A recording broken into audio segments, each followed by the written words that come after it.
Welcome to Choice Classic Radio. Like us on Facebook, subscribe to us on YouTube, and help keep this show alive by donating at choiceclassicradio.com.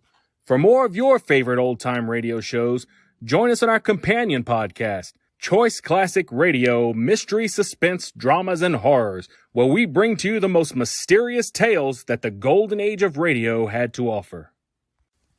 And now, with over 167 episodes broadcast on NBC Radio from 1949 to 1953, we bring to you Dangerous Assignment. Wheaties presents Dangerous Assignment.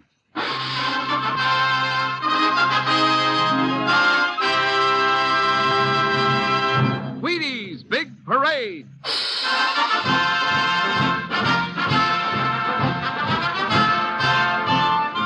The makers of America's favorite whole wheat flakes, Wheaties Breakfast of Champions, invite you to Wheaties Big Parade, a thrilling procession of radio's greatest summer entertainment programs. Yours for the listening on NBC.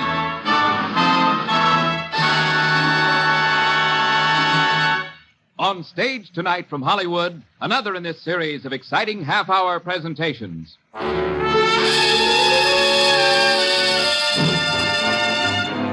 Dangerous Assignment, starring Brian Donlevy as Steve Mitchell.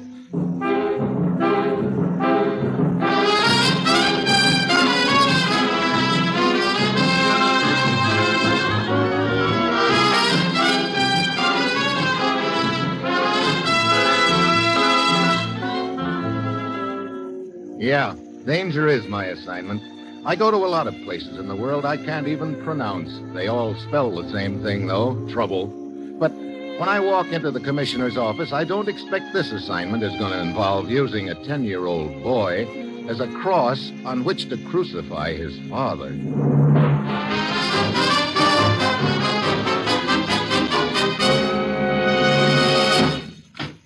Morning, Commissioner. Steve? Well, I finally got the jump on you this morning. How's that? You're always sending me halfway around the world in 10 minutes' notice. Well, this time I've beaten you to the punch. I'm all packed, I've got my passport and credentials in order, and I'm ready to take off. Now, where are you sending me? Just down the hall, Steve. What? That's it. Oh, great. Mitchell, the mastermind. Well, okay, so I'll unpack. I wouldn't do that yet. You start down the hall. Where you end up is anybody's guess. Oh, what's the deal, Commissioner? Ever hear of International Lecture Tours Limited? Hey, now, look, my soapbox days are over. Now, don't worry. You're not going to be making speeches, but you'll be investigating a few people who do. This is an organization of 6 European professors, Steve. They lecture at colleges and universities all over the world. Each of them hits this country about twice a year. Well, what about them? We have definite information that one of them is using his lectures just as a front.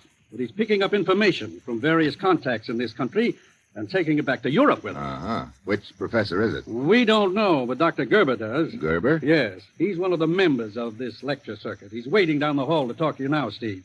Find out what you can from him. Then go anywhere and do anything that's necessary to smash this spy ring. Well, that's it. You've got your assignment. Good luck.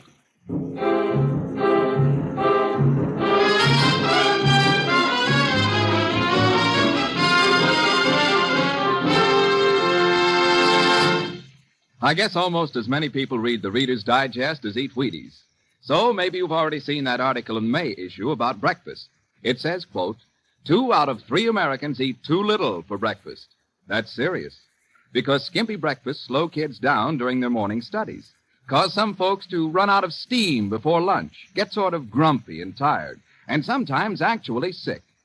Matter of fact, this Reader's Digest article might scare you if you didn't know about Wheaties. But if you keep right on dishing up plenty of Wheaties with milk and your favorite fruit as part of each day's most important meal, just relax. You haven't a thing to worry about. Now, here's Dangerous Assignment, starring Brian Donlevy in the role of Steve Mitchell, colorful, two-fisted government agent.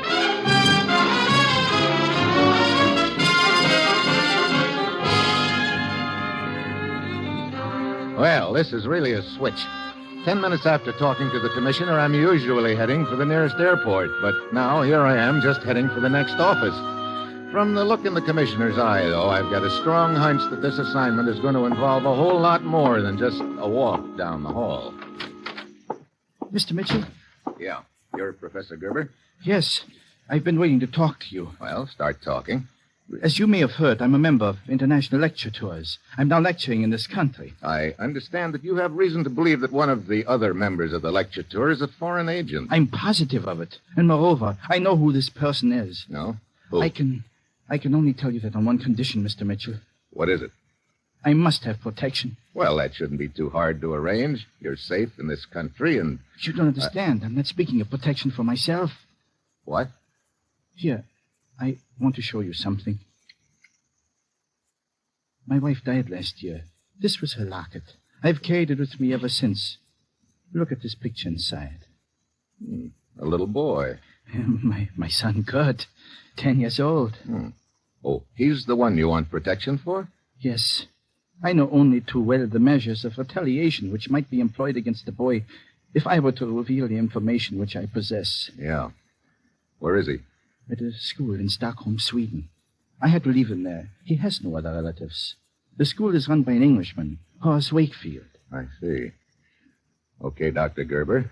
I'll go over to Stockholm and get your boy myself. How's that? Oh, that's what I hoped you would say, Mr. Mitchell.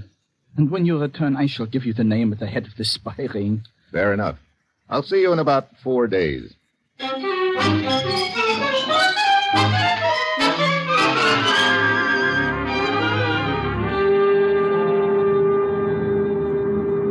Mr. Mitchell, Yeah? What is it, stewardess? here's a radio message. Just came in for you. Oh, thanks. Gerber reports his locket containing boy's pictures stolen 3 hours ago, Commissioner. Ah, well, I thought this sounded too easy to be true.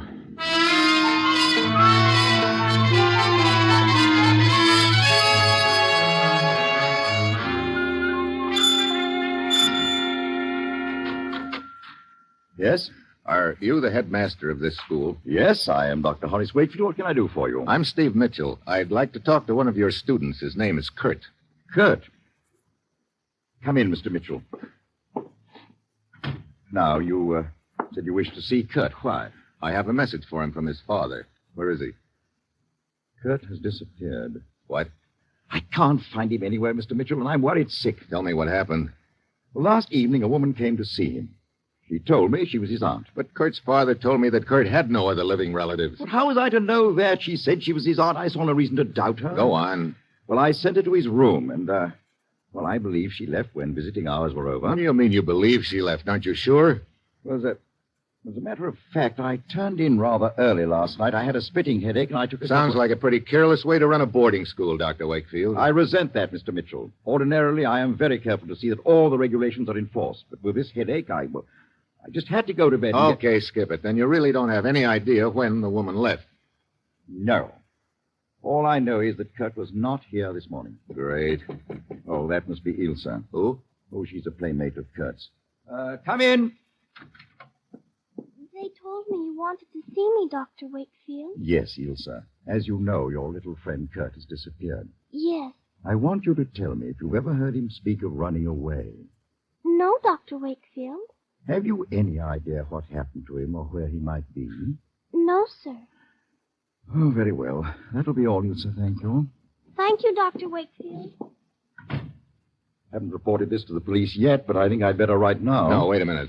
But if the boy's been If kidnapped... he's been kidnapped, I don't think he's being held for ransom. Then what... I think he's being held to ensure that someone will keep his mouth shut. Oh. If that's the case, the boy is probably safe for the time being. But if the kidnappers feel the pressure on them, then it could be another story. I see. No, this has got to be done undercover. Now, don't report it just yet. Let me see what I can find out first. I leave Wakefield School thinking about his convenient headache the night before and wondering where I'm going to start. I know I've got to find Kurt in a hurry, and then on my way into town, I spot a poster on a building announcing a lecture by a Dr. Friedrich, member of International Lecture Tours. And farther down on the poster, I see that the headquarters of the lecture outfit is right here in Stockholm. I copy down the address and go over. Morning. Morning. Is this the headquarters of International Lecture Tours? It sure is. You in charge? Well, guess you could call it being in charge. I'm the leg man for the outfit. Oh. And I guess you're the boy I want to talk to. My name's Mitchell, Steve Mitchell. Oh, Saunders is mine. Always glad to meet a fellow American. So you're the leg man for this outfit, huh? What Yeah. does that involve? Well, you name it, the works. Shagging around the world in front of the wise men, scheduling lecture dates, making hotel reservations for them. Yeah, and making sure they don't run out of toothpaste. That sounds like quite a job. There ought to be an easier way of making a living. Look, I'd like a little information about these professors. Hey, you don't happen to be an insurance salesman, do you? Not exactly. Well, they want me to be careful about things like that. They don't like to be bothered with salesmen. Here, you'd better take a look at my credentials. Huh? Oh, I see. Well, it's pretty official. What do you want to know, Mr. Mitchell? There are 6 professors in the circuit, aren't there? Yes, that's right. Well, how well do you know them? Oh, how well can you know those birds? They live in a world all their own. Yeah. Where are the various lecturers now? Well, let me see. One of them's in India. That's Dr. Oh, you can skip him. All right. Another's in Canada. Don't forget him, too. Let's see. There's one in Cape Town, South Africa. That makes 3. Keep going. All right. Dr. Buchek in Copenhagen, Dr. Gerber in the States, and Dr. Friedrich here in Stockholm. You know, you always have to try to keep those two apart, Gerber and Friedrich. They don't seem to like each other very much. Oh, and you say Friedrich's here in Stockholm? He's lecturing tonight, as a matter of fact. Want a ticket? I'd be more interested in his address right now. He's staying at the Monarch Hotel. Okay. Well, thanks for the information, Saunders. Sure. Anything else I can do? Not right now, I guess. But if by any chance there's a sudden change in the travel plans on the part of any of your professors, I wish you'd let me know. I'll be staying at the Monarch, too. Sure, be glad to. Well, see you around, Saunders.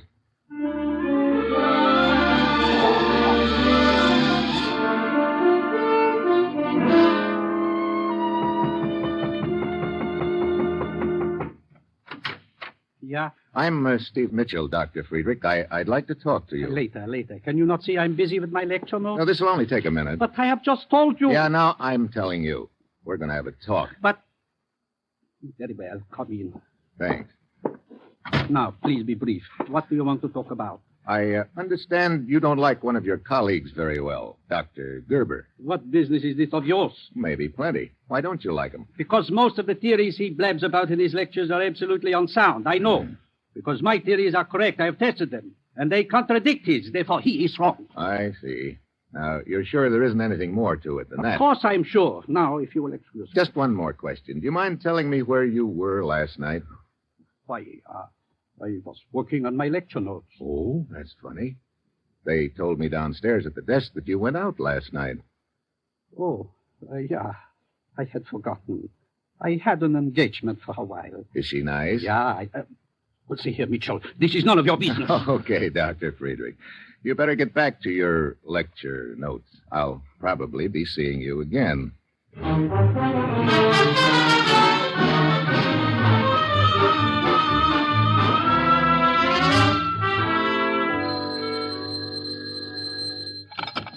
Yeah. Mr. Mitchell, this is Saunders of International Lecture Tours. Oh, yeah, Saunders. Say, you told me to call you if anything new developed with any of the professors. That's right. What have you got?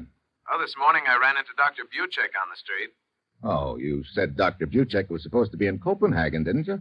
Yeah, and I asked how come. Yeah, well, what did the good doctor say? Oh, just something about wanting to skip the rest of the circuit. Tired or something like that. I see.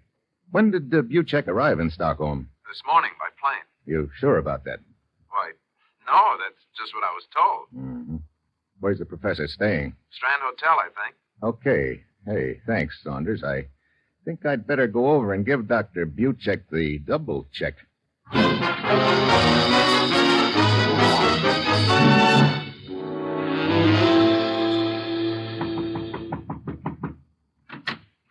Yes? I'd like to see Dr. Buchek. Well, you are looking at her. Huh? I'm Dr. Buchek. Well, Oh, you seem surprised. I am. I thought Dr. Buchek was a man. Oh, I'm sorry to disappoint you, Mr. Mitchell. And I can't say that I'm disappointed. Oh, thank you. Oh, please, come in. Thank you. Now, what can I do for you, Mr. Mitchell? I understand that you canceled the rest of your lecture dates suddenly and returned here to Stockholm. Why, yes, I did. These lectures are so tiring. I sometimes wonder why I ever started on the circuit. Oh, I don't know. Seems like a good opportunity to do a lot of traveling. At this point, I've had my fill of it. Mr. Mitchell, these questions you're asking me, are you perhaps a newspaper reporter? Yeah, sort of. When did you arrive in Stockholm? My plane landed only this morning. You're sure you didn't arrive last night? Of course not. I've just told you my And you're sure that you didn't by any chance take a little trip out to Dr. Wakefield's boarding school? I've never heard of the place. See here, Mr. Mitchell. I'm quite sure you're not a newspaper reporter. And I'm also quite sure my activities are none of your business. Suppose we just pretend they're my business, Dr. Buchek. Very well. In that case, suppose you just pretend I'm telling you the truth about arriving this morning. I see. Well, thanks for the interview. I can check up on your arrival time, you know. Please do. And when you're quite through checking up on me, then you may pretend that you owe me an apology for your rudeness.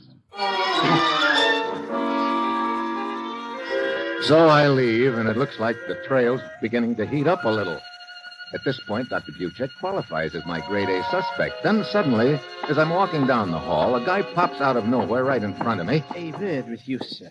Who are you? Oh, permit me. I'm Oscar. I would like you to meet my friend Olaf. Huh? I don't see any...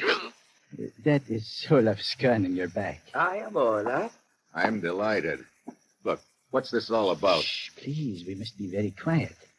We would not want to disturb the hotel guests. Yeah, well, I'm going to start disturbing them plenty if you... Please, I told you, we must be quiet. Look, if you think I'm going to hold still while you work me over, you're... You would not listen to reason. It is a pity. He's not saying anything now, Oscar. Of course not, Olaf. That was a most effective silencer you administered just then. A heavy blow over the kidney often renders a man completely speechless. See how he stands with one foot drawn up, almost like a heron. Quite an amusing spectacle, is it not? Good, Oscar. Now, Mr. Mitchell, perhaps you will come with us quietly. Yeah. I still don't know what this is all about. You made a big mistake bothering the young lady you just talked to, Mr. Mitchell. Dr. Buchek? Now, it's necessary for the three of us to go for a nice ride. I get it. A short ride, I suppose. Oh, no. On the contrary, for Olaf and myself, yes, it will be a short ride. But for you, it will be such a long trip that I doubt very much if you will ever return.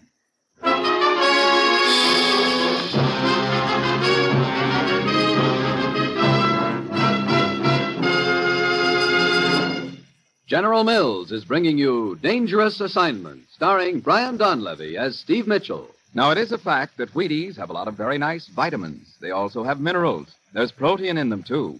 Not only that, but they're 100% whole wheat. You'd think all that would be enough, but it isn't. Wheaties need people. If you haven't got people, why, how are you going to find out how wonderful those flaky whole wheat flakes taste? Where are all the smiles coming from that people always smile when they dig into a bowl of Wheaties and milk and bananas? How are you going to find out how much energy gets stuffed into Wheaties? See what I mean? You take people away, and Wheaties look pretty lonesome. And since we make Wheaties, we think that's pretty tough on them. And on people, too, for that matter. So our idea is this. Get Wheaties and people together as often as possible. Because Wheaties need people, and vice versa.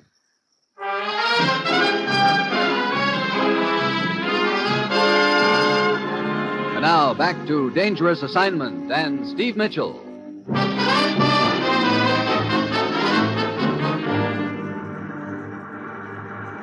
Hey, look, we've been winding our way up into these mountains for the last half hour. Where are we going? Yes, let Olaf drive, Mr. Mitchell. You and I will just sit back here in the back seat and enjoy the ride. We are at the top of the mountain now, Oscar. Very well. You may stop the car now. Okay.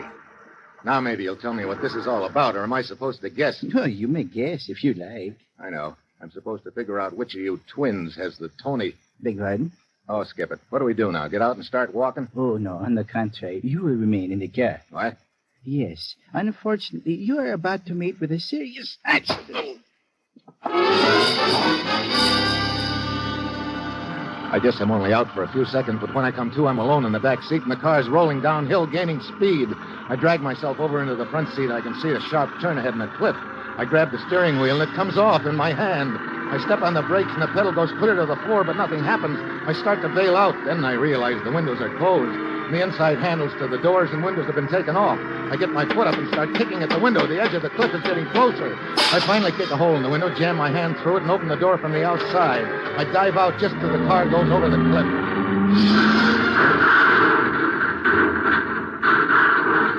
I land in the brush about 20 feet away and lie there, fighting to keep from passing out. After a few seconds, I hear steps, Oscar and Olaf, and they're heading in my direction. I hold my breath and flatten myself under the bushes. Well, such an unfortunate accident our friend Mr. Mitchell encountered, eh, Olaf? Perhaps we should go down to the bottom of the cliff and make sure, Oscar. Make sure he's dead. Now, Olaf, how could he have survived a crash like that? I mean, we should make sure that he did not get out of the car. Oh, yes, perhaps you're right. Come, we will walk down to the bathroom.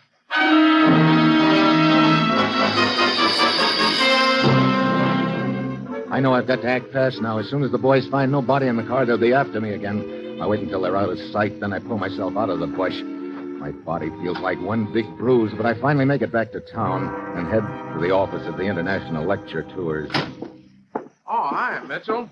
Hey, what happened? You look like you've been dragged through a knothole. That's the understatement of the week, Saunders. Hey, look, have you got a picture of the beautiful Dr. Buchek around here anywhere? Yeah, why, sure. Hey, here you are. This is one of the publicity pictures we sent to the papers. Will that do? Oh, well, that'll do fine. Thanks. Hey, she kind of make a hit with you? Yeah, a big hit. And now I'm going to return the compliment.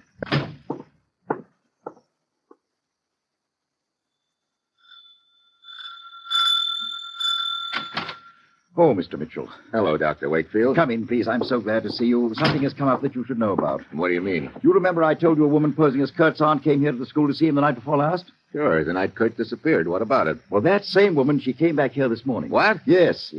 I wasn't in my office at the time, but my secretary told me this woman inquired about Kurt again. I returned just in time to see her driving away. I tried to stop her. It's too late. Wait a minute.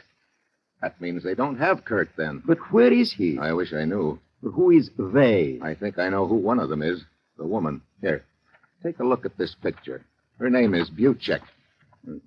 What about her? Isn't that the woman who was asking about Kurt? No. I've never seen this woman in the picture before in my life. What, are you sure about that? But of course. Oh, great. My case blows up in my face, and I don't have any idea where Kurt is. What a headache. Hey, incidentally, have you had any more headaches lately, Dr. Wakefield? Why, no.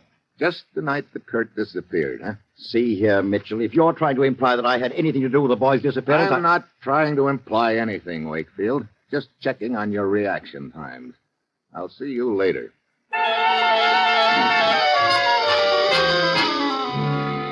I go outside. I'm really stumped. I've got to find Kurt and find out who's behind this deal, and I'm fresh out of Leeds. Then, as I'm walking through the school grounds, I spot the little girl, Ilsa, Kurt's playmate. She's just slipping out a side gate with a little package under her arm. I get a sudden hunch and follow her. She takes off through the woods, then down the roadway. I keep out of her sight, and finally, she disappears into an old deserted barn. A couple of minutes later, she comes out without the package. I wait until she heads back to the school, and then I go into the barn. There's a blonde kid sitting in a feed box, munching on a sandwich. It's Kurt Gerber. Hello, Kurt. Did you come to hurt me? No, Kurt. I came to help you. Your father sent me. Oh, that is good. I have been praying for help. I knew it would come. Yeah. Now, what happened, Kurt? A woman came to see me at the school. Hmm? She tried to make me go away with her. Yes? She said she was a friend of my father's, but I knew she was lying to me. So I asked her to wait outside my room while I packed. Mm-hmm. As soon as I was alone, I climbed out the window and ran away. I see. My girlfriend Ilsa has been bringing food to me. How did you happen to pick this barn to hide in? I knew it was the right place as soon as I saw this manger. Manger? Yes. I read about a little boy in a manger once. I see. Well, I guess you couldn't have picked a better place, Kurt. Will you take me to my father? Yeah, Wait a minute. Hey, 3 of them. Oscar, Olaf, and... Well, what do you know? So I finally found out who's behind this deal when it's too late. It is never too late. Yeah? Well, it will be if I don't figure out something to do in one big hurry. My eyes flick around the barn looking for something, anything. Then they light on an electric wire running along the wall. It looks like a 220-volt direct current, and the insulation is worn through in one spot. I jerk the wire, and it comes loose in my hand. I trail it behind me, holding it in my left hand by the insulated part. Then I wait. I take a quick look at Kurt. He's sitting there quietly, head bowed. His lips are moving a little. The door opens. Olaf comes in first, and I give him a right cross. Mitchell! Hold it, Oscar. I'm sure my gun will keep Mitchell in order for the time being. Well, my old friend Saunders. Hello, Mitchell. So you're the big boy. Yeah, I'm the big boy. Sure. It's pretty logical when you look back on it. As leg man for the lecture circuit, you had a lot to do, traveling. But you were doing more than making hotel reservations for the professors. You were picking up information from your various contacts and bringing it back to Europe with you. How about that? What some guys will do for a buck, huh? Yeah. You sent me chasing after that Buchek woman, so your stooge didn't know where to pick me up. True. Where's your other stooge? The woman who tried to get Kurt. Oh, she's waiting for me at the office till I take care of this little matter. What are you waiting for, Saunders? Why In a minute, Oscar, in a minute. How did you find the barn? We intercepted the little girl, Ilse, and managed to persuade her to tell us. So now, at last, we have our boy, Kurt. Not much of a talker, is he? What are you going to do now? Well, I know Dr. Gerber was on to me, so the original plan, of course, was to grab Kurt and keep him as insurance against Gerber spilling about me. But now, unfortunately, you know about me, too. That means I'll have to kill both you and the boy and then discontinue my present enterprise. Sorry, but that's the way it is, Mitchell. You first.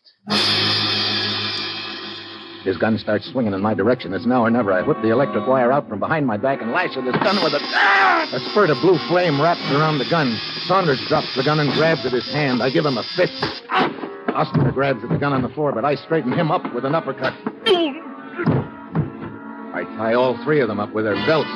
Then I turn towards Kurt. He's still sitting in the manger, looking at me calmly. Is it all over, Mr. Mitchell? Well, it will be as soon as we pick up Saunders' girl at the lecture office. I prayed that something would happen to deliver us. It happened.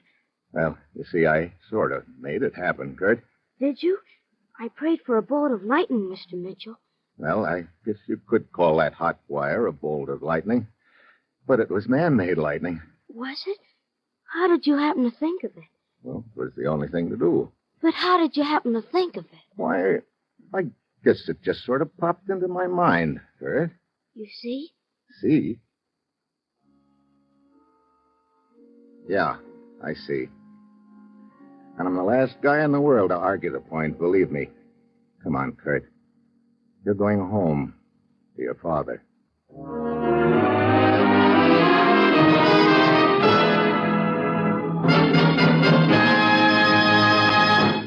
You are listening to Dangerous Assignment on Wheaties Big Parade. What do you suppose your kids are thinking about when they dig into their Wheaties? All those nice vitamins and minerals they're getting from those crisp whole wheat flakes? You reckon they're thinking, oh, boy, are my teeth getting healthy? My bones are growing nice and straight. Shucks, no. They're saying to themselves, gee, Willikins, Wheaties are good. Hope I have time for another bowl. That's what they're thinking. But isn't it comforting to know that anything as wonderful to eat as Wheaties is so good for your youngsters and for you? That's one of the nicest things about Wheaties.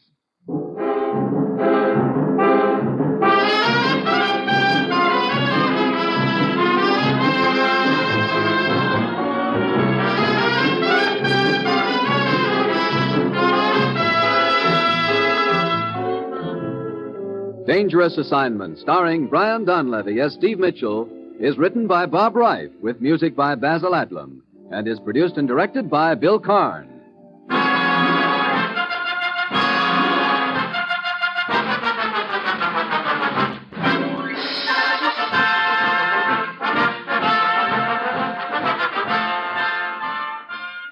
Going to bake a pie sometime soon? Make it with Crust Quick, the Betty Crocker Pie Crust Mix. You know it's a tender, flaky crust that's at the bottom of every delicious pie, sure as you use Crust Quick. And so easy. Just add water to Crust Quick. And what pie crust? Tender crust, tasty crust, rich, short, lovely crust, just like Betty Crocker makes. And you can make it. Just add water to Crust Quick. Crust Quick, the Betty Crocker Pie Crust Mix.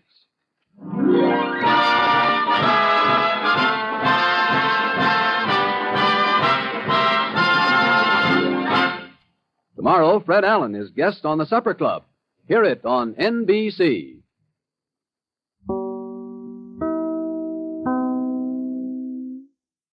That concludes today's episode. We'd like to thank you and remind you to donate at choiceclassicradio.com. Remember, your donations make episodes like this possible.